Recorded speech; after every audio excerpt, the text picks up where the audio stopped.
Halo loh, apa kabar? Semoga selalu dalam keadaan sehat walafiat, tetap semangat. Assalamualaikum warahmatullahi wabarakatuh. Saya Hersman Munarif dari Forum News Network.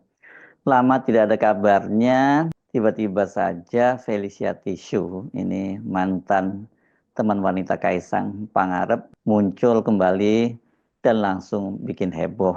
Dia mengunggah sebuah foto di akun Instagramnya, foto bersama dengan Sekjen PDIP Hasto Kristianto, dan Felicia ini menggunakan jaket merah berlogo PDIP. Bukan hanya itu saja, Felicia Tisu itu juga mengunggah video pendek itu percakapannya dengan Hasto, dan topik yang dibahas sangat menarik nih tentang apa itu gratifikasi. Apa sesungguhnya yang terjadi? Saya kira sebagian Anda seperti halnya saya mesti pelan-pelan dulu mencernanya ini ya. Apakah Felicia Tisu sekarang ini menjadi kader PDIP, sebuah partai yang sekarang dipimpin oleh Kaisang Pangarep, yang waktu itu kendati sama-sama menjadi pendukungnya Pak Jokowi, namun sejak lama kan kita tahu posisi PDIP dengan PSI ini seperti anjing dan kucing, seperti Tom and Jerry gitu ya.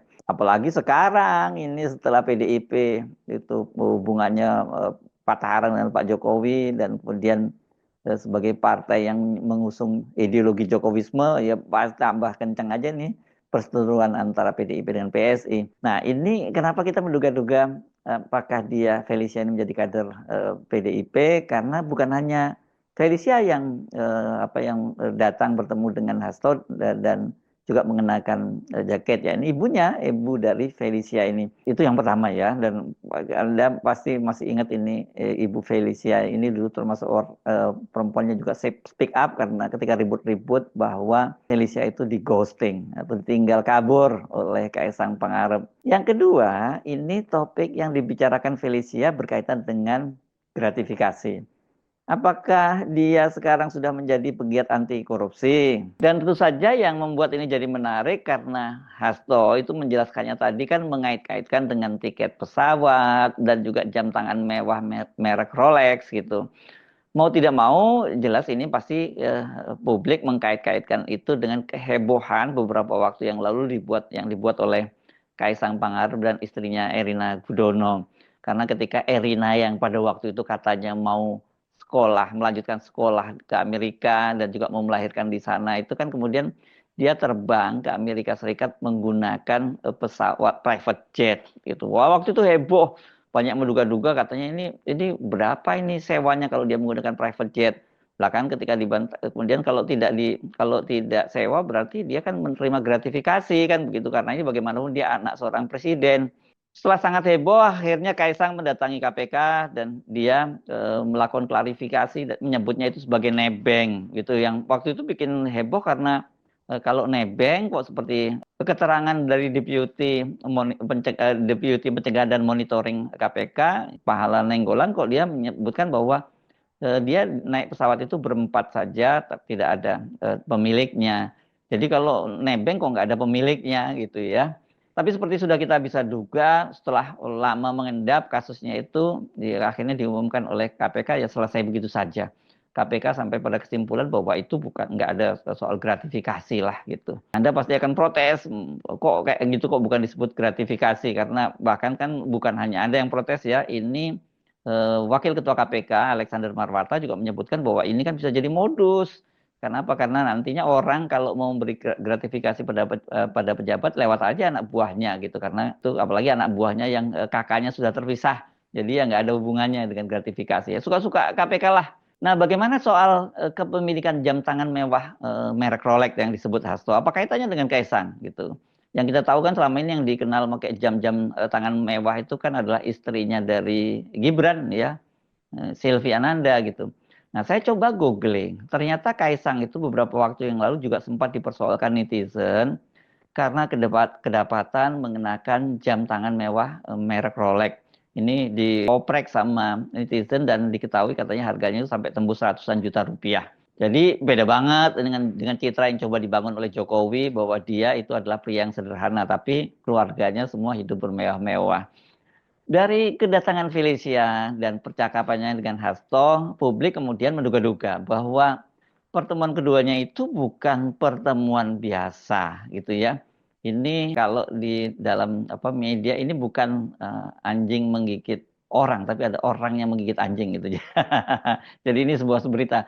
Jadi ini bukan hanya bukan semacam sekedar memenuhi rasa keingintahuan Felicia maksud saya tentang apa itu gratifikasi. Posisi Hasto yang sekarang ini tengah berhadapan dengan Jokowi dan kemudian juga cerita masa lalu Felicia yang hubungannya dengan Kaisang berakhir sangat tidak mengenakan itu kan jadikan kita pasti bertanya-tanya, ini pasti ada sesuatu di balik pertemuan ini, bukan pertemuan biasa. Ini semacam kode keras bahwa Hasto itu siap melawan, seperti pernah dia katakan, karena sekarang dia merasa dikriminalisasi, dan tetapi ini dia bukan sekedar melawan, tapi dia juga punya catatan data-data dari anak Jokowi, terutama yang bersumber dari Felicia, begitu ya. Kan sampai sekarang ini yang kita tahu ya hubungan antara Kaisang dan Felicia itu sudah berakhir. Tetapi kita juga tahu bahwa mereka pada waktu itu kan hubungannya udah sampai jauh, bahkan sampai berencana menikah gitu.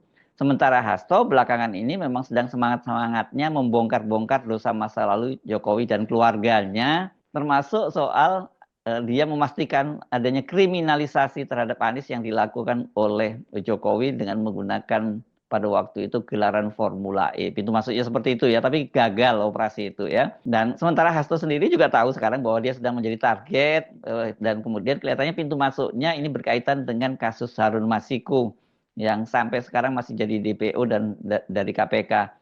Ini kalau orangnya Pak, kalau kita lihat ini bukan hanya Jokowi yang bergerak, tapi orang-orangnya Jokowi seperti Marwarar Sirait kan kemarin menyediakan dana 8 miliar untuk siapa saja itu yang bisa memberikan informasi dan untuk menangkap Harun Masiku. Ini kata dia dana pribadi loh ya gitu. Dan dia bahkan menantang Hasto untuk sama-sama mengejar Harun Masiku ini. Jelas ini adalah sindiran kepada Hasto karena Hasto selama ini kait-kaitkan dengan kaburnya Harun Masiku. Dia dianggap sebagai orang kuat yang melindungi Harun Masiku sehingga sampai sekarang dia tidak bisa dicokok oleh KPK. Bagaimana dengan Felicia? Wah, pasti Anda sebagian besar masih ingat, tapi saya coba Anda untuk menggali kembali ingatan itu pada cerita heboh di tahun 2020 kan. Dan pada waktu itu kan memang kita dihebohkan dengan pernyataan dari Felicia. Felicia ini pada waktu itu adalah pacar gitu ya, teman perempuan dari Kaisang Pangarep karena mereka ini sama-sama kuliah di Singapura. Hubungannya udah sangat dekat kalau kita lihat foto-foto yang menyebar di media sosial mereka itu memang sangat dekat sekali. Foto-foto yang diunggah keduanya di akun Instagram keduanya itu sampai sekarang jejaknya masih bisa kita temukan di media sosial. Bahkan salah satu fotonya yang sangat menarik itu Felicia dan Kaisang itu sama-sama menggunakan pakaian Jawa dan ini momen ini adalah ketika Felicia itu diundang hadir pada acara Midodareni atau ini malam sebelum pernikahan ini pernikahan Kahiyang Ayu dengan Bobi Nasution. Jadi kalau sudah memakai pakaian seperti ini ya dia udah dianggap keluarga gitu, bagian dari keluarga gitu. Tapi kebelakangan itu kan heboh sekali. Ini Felicia itu akhirnya melalui unggahan di akun YouTube-nya. Ini seingat saya pada bulan Maret tahun 2021 itu dia bicara di situ bahwa pada akhir Desember 2020 itu katanya sesuai dengan janjinya Kaisang itu mau menikahi dia. Bahkan ini dia sudah minta izin kepada kedua orang tua Felicia. Bukan hanya kedua orang tuanya sampai pada engkongnya Felicia pun dia juga sudah minta izin. Jadi rupanya Kaisang ini sudah sangat dekat dengan keluarga dari Felicia. Bahkan kakak Felicia belakangan juga menyatakan bahwa dia itu sudah mempercayakan adiknya, sudah menitipkan adiknya pada Kaisang. Tapi tiba-tiba Kaisang itu menghilang begitu saja katanya. Dan ini karena terkejut dengan menghilangnya Kaisang yang waktu itu rame-rame di ghosting begitu netizen menyebutnya. Itu Felicia itu bahkan katanya dia sudah mencoba menghubungi Kaisang, tapi dia tidak pernah nomornya diblok. Kemudian juga dia sampai menghubungi Ibu Iriana, tapi nomornya Ibu Iriana katanya sudah berganti. Budenya dari Kaisang juga sempat dia hubungi, tapi karena semua mentok, akhirnya dia menulis surat tulisan tangan itu kepada Pak Jokowi yang dikirim kepada alamatnya pada istana dan tidak berjawab. Karena itulah kemudian dia speak up ke publik dan menjelaskan bahwa dia di ghosting oleh Kaisang gitu. Dia kan pengen kejelasan. ini jadi nggak nih rencana menikah itu? Karena kok tiba-tiba menghilang begitu saja. Pada waktu itu Kaisang kemudian diminta oleh Gibran untuk menyelesaikan kasusnya itu. Ketika ditanya oleh wartawan itu dia minta agar Kaisang segera menyelesaikan persoalnya dengan Felicia ini karena bagaimanapun ini nama anak seorang presiden ya. Dan Kaisang mengaku bahwa sebenarnya dia bukan mengghosting, dia sudah menjelaskan kepada Felicia bahwa dia ingin mengakhiri hubungannya, tetapi katanya ketika dia menjelaskan yang dia terima adalah kata-kata kasar, dia dimaki-maki oleh Felicia. Jadi dia membantah kalau dia ghosting gitu ya. Nah, tidak lama setelah kehebohan itu berlalu, Kaisang terlihat sudah dekat lagi dengan seorang perempuan lain. Perempuan ini berhijab bernama Nadia Arifta. Katanya pada waktu itu ada yang menyebutnya dia sekretarisnya, ada yang menyebutnya itu dia partner bisnisnya begitu. Tapi dia ini di bio-nya Arifta ini dia menyebut dirinya sebagai seorang MC dan juga seorang public relation. Tapi cerita dengan Nadia Arifta ini nggak berlanjut meskipun ada foto-foto ini Nadia udah berfoto dengan Ibu Iriana dan kita ketahui kan kemudian Kaisang menikah dengan Erina Gudono dan kemudian ada cerita yang rame-rame tadi soal pesawat pribadi tadi ya. Nah, apa ceritanya tiba-tiba kok ini Felicia ini bertemu dengan Hasto? Kan sekarang ini kan Kaisang sudah bahagialah menikah dengan Erina dan bahkan sudah punya anak gitu, anak pertama. Dan kenapa tiba-tiba pertemuan itu dalam setting atau momen saat menegangkan hubungan antara Jokowi dengan PDIP. Hasto baru saja menegaskan bahwa status Jokowi, Kaisang dan Bobi itu sudah bukan lagi kader PDIP. Kendati Jokowi mengaku dia sampai sekarang masih memegang KTA PDIP.